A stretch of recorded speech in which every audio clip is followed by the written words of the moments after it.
आजकल मेहनत से ज्यादा दिमाग की लोग खाते हैं, है ना। फिजिकल वर्क से ज्यादा दिमाग की लोग खाते हैं। लोगों के पास फिजिकल वर्क से ज्यादा मेंटल वर्क करके पैसा आता है। Don't need to learn the chapter, don't need to memorise the chapter. No ma'am, हमने तो अभी पढ़ा ही नहीं। कुछ तो पढ़ा होगा, और नहीं पढ़ा तो उसका भी सॉल्यूशन है। टॉपिक को रीड करो, पॉइंट्स बनाओ, आधी मुश्किल हल, बोरियत दूर, रट्टे मारना गायब, ये प्रॉब्लम्स सॉल्व हो जाएंगी। तो बच्चों, बोर्ड पे जो लिखा है वो तो आप आराम से समझ पा रहे होंगे। एसएसटी नहीं पढ़नी, हर बच्चे के दिल से जैसे जैसे मिड टर्म्स पास आ रहे हैं यही एक सेंटेंस निकल रहा है, एसएसटी नहीं पढ़नी। क्यों? क्योंकि बोरिंग लगती है, नींद आ जाती है, सिलेबस देख के ही डर जाते हैं। और आप में से बहुत सारे बच्चों ने तो अभी तक एसएसटी छुई ही नहीं है। बट डोंट वरी, आज की इस वीडियो को देखने के बाद और इस पे अमल करने के बाद आपको बहुत पॉजिटिव और बहुत रिलैक्स फील होने वाला है, क्योंकि मैं इस सैड स्माइली को एंड तक आते आते हैप्पी स्माइली में कन्वर्ट कर दूंगी। तो वीडियो को एंड तक जरूर देखना है। देखिए बेटा, अब इस प्रॉब्लम को सॉल्व करने के लिए, यानी कि एसएसटी नहीं पढ़ने वाले मूड को रिफ्रेश करने के लिए मेरे पास आपके लिए 4 पॉइंटर्स की स्ट्रैटेजी है। ये मैंने अपने आप यहीं खड़े खड़े 5 मिनट पहले सोची, अपने आप को आप लोगों की जगह रखा, ऑफलाइन के बच्चों से जब डिस्कस किया उनकी प्रॉब्लम्स, उन प्रॉब्लम्स को सुन के ये सॉल्यूशंस मैंने निकाले हैं। तो जिसमें सबसे पहली स्ट्रैटेजी है बेटा, स्ट्रैटेजी नंबर 1, कि आप अपने सिलेबस को डिवाइड कर लीजिए इन 2 सेक्शंस। यस, आज ही आप अपनी एसएसटी की किताब खोलिए, चाहे आप 9th के बच्चे हैं, चाहे आप 10th के बच्चे हैं। आप अपनी एसएसटी की किताब खोलिए और उसमें चैप्टर्स को आप डिवाइड कर लीजिए, इजी चैप्टर्स में और डिफिकल्ट चैप्टर्स में। मैम ये कैसे करें? देखिए बेटा, हर एक के इजी एंड डिफिकल्ट चैप्टर्स जो होते हैं वो अलग अलग होते हैं। फॉर एग्जाम्पल, अगर मैं बोलूँ, मैं तो इकोनॉमिक्स के सभी चैप्टर्स को ईजी में डालूंगी, जैसे कि डेवलपमेंट हो गया। मैं अभी आपके मिड टर्म के बेसिस की बात कर रही हूं, सेक्टर्स हो गया, पावर शेयरिंग हो गया, है ना, एटसेट्रा। आपको और भी लगते हैं, आपको फेडरलिज्म लगता है, आपको रिसोर्स एंड डेवलपमेंट लगता है। लेकिन अगर मैं जाऊं डिफिकल्ट पे, तो सबसे पहले आप बिना कुछ सोचे आंखें बंद करके ही चाहे नेशनलिज्म इन यूरोप का नाम लिख ही देंगे। उसके बाद वैसे ही आपको हिस्ट्री सोच के ही डर लग जाता है। तो बेटा कोई बात नहीं, आप अभी जिन चैप्टर से डर रहे हैं उसको थोड़ी देर के लिए डिफिकल्ट सेक्शन में डाल के पॉज कर दीजिए।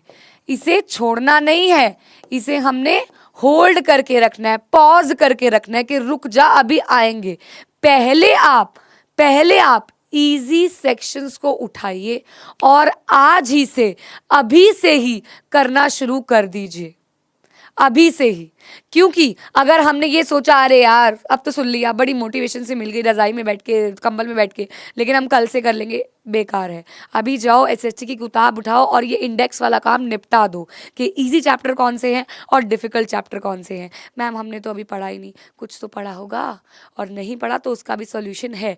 लेकिन सबसे पहला स्टेप आपको क्या करना है, एनसीईआरटी की किताब में इजी और डिफिकल्ट अपने दोनों सेक्शन में अपने अपने चैप्टर्स को बांट देने हैं, और सबसे पहले इजी चैप्टर के ऊपर झपट्टा मारना है और इनके 1 शॉट्स देखने शुरू कर देने हैं। इसी चैनल पे सारे चैप्टर्स डाल रखे हैं, 1 शॉट्स देखने शुरू कर देने हैं। Sectors of economy, power sharing, PYQs देखने शुरू कर देने हैं। एनसीईआरटी को गो थ्रू करना शुरू कर देना है और एनसीईआरटी के क्वेश्चंस कर देने शुरू कर देने हैं। बस इसके बाद सेकेंड स्ट्रैटेजी आपकी आती है बेटा जी, smart work is always greater than hard work.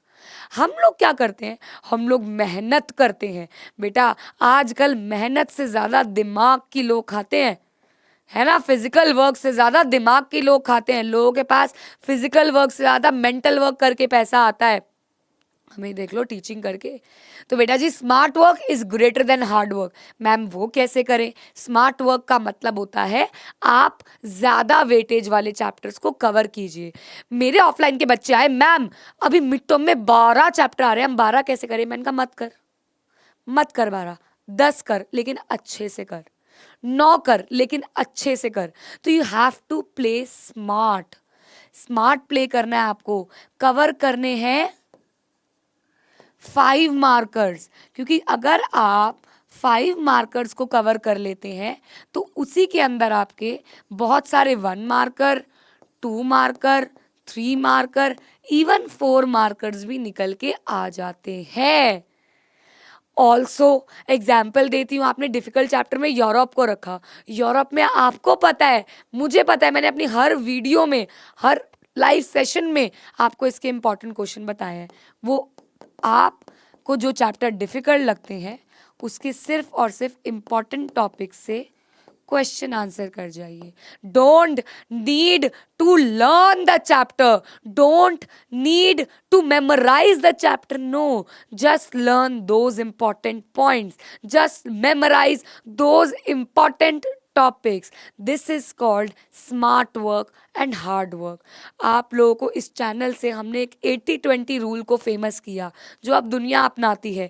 80-20 rule का मतलब ही यही होता है कि 20% करके 80% तक मार्क्स ले आना। इसका मतलब यही होता है कि आप इतना अच्छे से पढ़ें उस सेक्शन को कि आप मार्क्स ज़्यादा गेन कर जाएं, उस सेक्शन में बाकी सारे सेक्शन भी आपके कवर हो जाएं। तो you have to do smart work. Next strategy is set goals. देखिए बेटा, मैंने अपने ऑफलाइन में एक स्ट्रैटेजी बनाई अपने बच्चों के साथ कि बेटा ये वीक आपने अपनी ज्योग्राफी को दिया जिसमें आपको चारों chapter, resource and development, forest and wild life, आपका वाटर रिसोर्सेज एंड एग्रीकल्चर खत्म करने हैं। आई नो एक हफ्ता बहुत ज़्यादा है क्योंकि 6-7 सितंबर से तो आप लोगों के मिड टर्म एग्जाम है, लेकिन कोई बात नहीं, आपको सिर्फ यही करना है, गोल सेट करने हैं, आपको डेट लिखनी है। आज आप 17 तारीख को ये वीडियो अगर देख रहे हो तो 18, 19 और 20 इन 3 दिनों में मैं इकोनॉमिक्स को खा जाऊंगा। और मैं आ रही हूं फ्राइडे, इस फ्राइडे यानी कि 18 तारीख को, 18 तारीख को पूरी इकोनॉमिक्स में प्रिपेयर करवा रही हूँ। 3 chapter, money and credit, development sectors of economy, क्योंकि यही 3 चैप्टर आपके एग्जाम में मिड टर्म तक आ रहे हैं। आई नो, तो ये आप इकोनॉमिक्स कर लिया। फिर हम आ गए 21 पे, 21, 22, 23, हमने ये 3 दिन दे दिए ज्योग्राफी को। हमने ज्योग्राफी को ख़त्म कर दिया। मैम देख लो, आपको मेरी ऐप पे इसके टेस्ट मिल जाएंगे, टेलीग्राम के चैनल पे हैंड रिटन नोट्स मिल जाएंगे, MCQs मिल जाएंगे, वो करो। मुझे इंस्टाग्राम पे भेजो, परेशान करो मुझे DM में कि मैम देखो हमने कर लिए, चेक करवाओ, इसके आंसर की से मैच करो, बहुत कुछ है। तो आप लोगों को गोल सेट करना पड़ेगा और उस गोल पे अमल रहना पड़ेगा। मैं ये स्ट्रैटेजी वीडियो रात के 12:45 बजे बना रही हूँ। क्यों? क्योंकि मैंने आज अपने ऑफलाइन के सेशन में 1 घंटा बात की और मैंने देखा 10th के बच्चे बहुत दुखी हैं, वो परेशान है, स्कूल का काम, स्कूल में कुछ और चल रहा है, ट्यूशन में कुछ और चल रहा है, वो मैनेज नहीं कर पा रहे हैं। मेरी जान, मैनेज तुम्हें ही करना है। तुम डिप्रेशन में चले जाओगे तो इतना भी नहीं कर पाओगे, जितना कर पा रहे हो उतना तो करो, उतना तो करो जितना भी कर पा रहे हो। Just do it, just do it. Okay, next strategy number 4, क्या करना है आपको? अपने हाथ से, अपने हाथ से, ऑन योर ओन। मेरे पेड बैच के, ऑफलाइन के, हर जगह के बच्चों के पास मेरे नोट्स हैं, हैंड रिटन नोट्स हैं, प्रिंटेड नोट्स हैं, PPTs हैं। हाथ से जब तक नोट नहीं बनाओगे कुछ नहीं आएगा। NCERT खोलो, टॉपिक को रीड करो, पॉइंट्स बनाओ, टॉपिक को रीड करो, पॉइंट्स बनाओ। आधी मुश्किल हल, बोरियत दूर, रट्टे मारना गायब, ये प्रॉब्लम्स सॉल्व हो जाएंगी। ना बोरिंग लगेगी लिख रहे होगे, ना नींद आएगी, और आप ज़्यादा चीज़ें कवर कर पाओगे। तो नोट्स बनाइए, 1 शॉट्स देखने शुरू कर दीजिए। आपको यहीं पे इसी चैनल पे बहुत सारे 1 शॉट्स आपको मिल जाएंगे। उसको 2x की स्पीड पे करो यार, और देखो दबा के, लिखो साथ साथ, PPT डाउनलोड करो ऐप से, साथ साथ करो उसको। तीसरी चीज़ PYQs, प्रीवियस ईयर क्वेश्चंस, अभी से मैंने करवाने शुरू कर दिए हैं। या जिस भी टीचर से आप पढ़ते हैं, यार आप पहली बार शायद मेरी सिर्फ ये एक वीडियो देखने आए हो, जेनरिक सेशन देखने आए हो, आप जिस भी टीचर को फॉलो करते हो उनने PYQs ज़रूर करवाए होंगे, करवा रहे होंगे, वो आप ज़रूर फॉलो कीजिए। PYQs 10th क्लास के लिए बहुत बहुत बहुत अनिवार्य हैं। अपने एक्सपीरियंस से कह रही हूँ बेटा, 12-13 साल का एक्सपीरियंस है, और लास्ट ईयर आपको पता है, अगर नहीं पता तो जाके देखो, जो पढ़ाया वहीं से पेपर आया। तो PYQs आर दैट इम्पॉर्टेंट।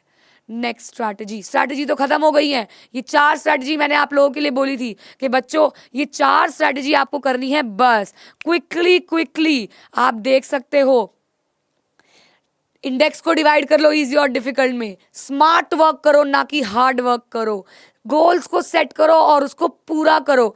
आज अगर एक चैप्टर छूट गया तो इसको इस गोल में डालो 5 ईयर प्लान्स की तरह, और इसके बाद आप चले जाओ किस चीज़ में बच्चों, नोट्स बनाने में, वन शॉट्स देखने में, PYQs करने में, एटसेट्रा एटसेट्रा। आज ही से स्टार्ट कर दो। पॉजिटिव रहो बच्चों, पॉजिटिव रहना पड़ेगा। डिप्रेशन में मत जाओ। बच्ची आती है, रोती है, मैम मैथ्स में 0 आए हैं, मैम सर कुछ करा रहे हैं, स्कूल में कुछ और हो रहा है। मैम बेटा, you are in 10th standard now. हमारा गोल बोर्ड्स है, हमें वो कॉन्कर करने हैं, करना ही पड़ेगा। हर एक स्कूल का अलग सिलेबस है।